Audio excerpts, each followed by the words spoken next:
আসসালামু আলাইকুম, কেমন আছেন সবাই? আশা করছি সবাই ভালো আছেন। আমরাও ভালো আছি আলহামদুলিল্লাহ।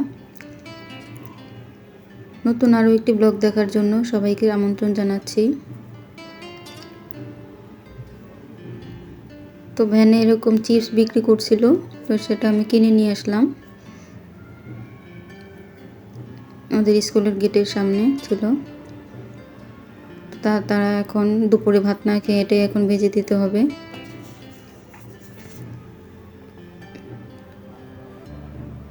তো ভেজে দিলাম, তারা খাচ্ছে এখন।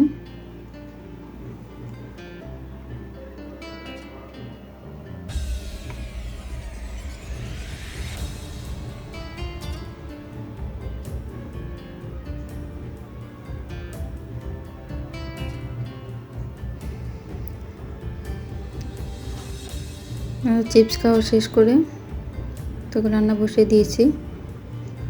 তো মুরগি রান্না করলাম আমি আজকে আলু দিয়ে ঝোল করে।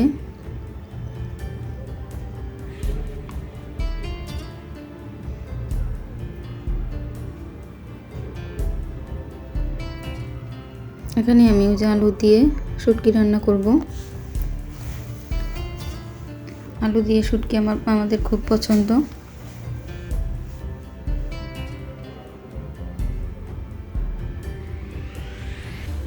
তাড়াতাড়ি হয়ে যায়।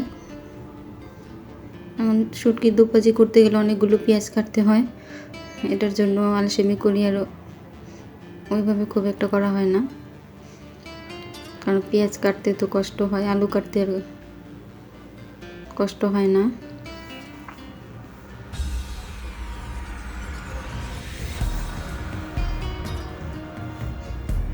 তো সব কিছু দিয়ে পানি দিয়ে বসিয়ে রাখবো, তারপর হয়ে যাবে।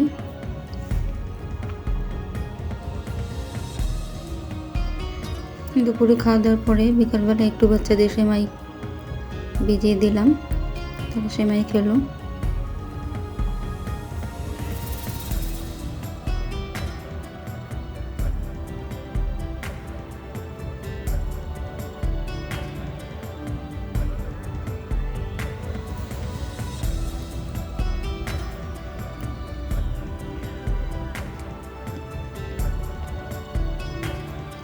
তো এই যে শুক্রবার, ওটা ছিল বৃহস্পতিবার, আজকে শুক্রবার দিন একটু কাবাব বানাবো।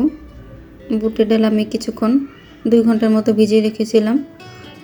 এখন মাংস আর বুটের ডালের সাথে প্রয়োজনীয় উপাদানগুলো দিয়ে দিব। আদা রসুন দিলাম, জিরার পাকি দিলাম,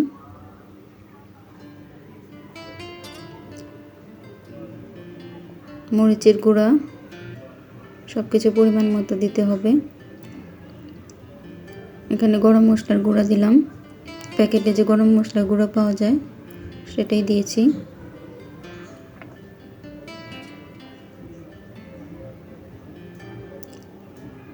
পরিমাণ মতো লবণ আর পরিমাণ মতো আপনার সয়াবিন তেল দিয়ে এটাকে মাখিয়ে নিতে হবে। ভালোভাবে মাখিয়ে নিব। এখন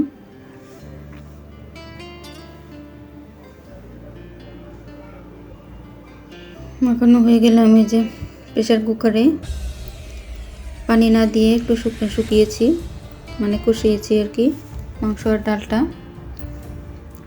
তারপর আপনার পানি দিয়ে এটাকে সিদ্ধ হতে দিব। একদম ভালোভাবে সিদ্ধ হয়ে গেলে নামিয়ে ফেলব।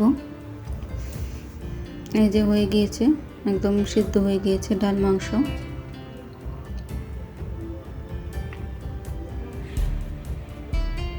ব্লেন্ডারে ভালোভাবে হচ্ছিল না, তাই এখন এটাকে আমি পাটাতে বেটে নিব।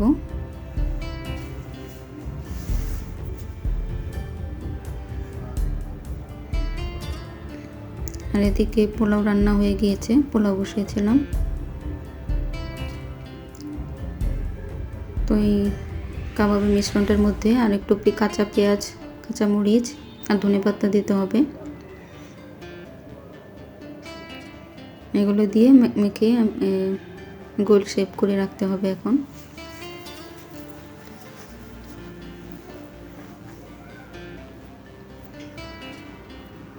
একটা ডিম দিতে হবে, ডিম না দিলে তো ভাজতে গেলে এটা খুলে যাবে।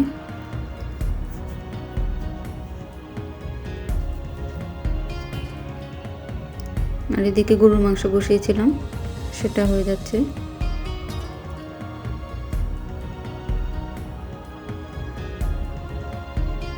রয়েছে কাবাবের শেপ আমার হাজবেন্ড করেছে। আর এই যেখানে ডিম করব, ডিম ভুনা করব।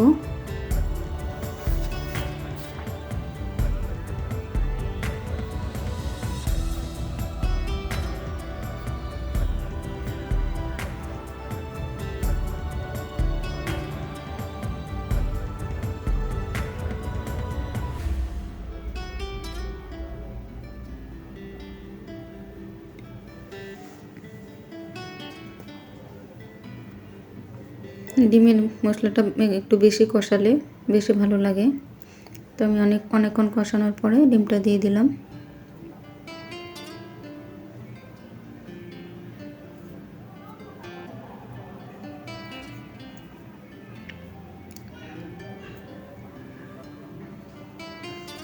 কাবাবগুলো এখন ভেজে নিব।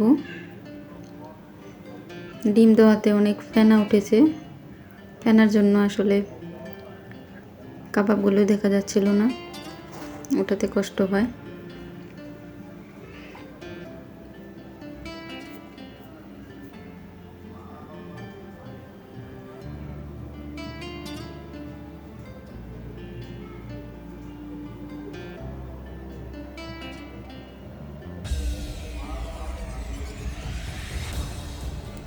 যে পোলাও, ডিম ভুনা, গরুর মাংসর কাবাব, এগুলো দিয়ে আমরা এখন শুক্রবারে লাঞ্চ করে নিব।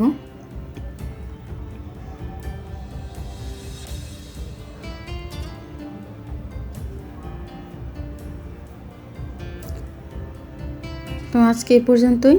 পরবর্তী ব্লগ দেখার জন্য সবাইকে আমন্ত্রণ জানাচ্ছি। আল্লাহ হাফেজ।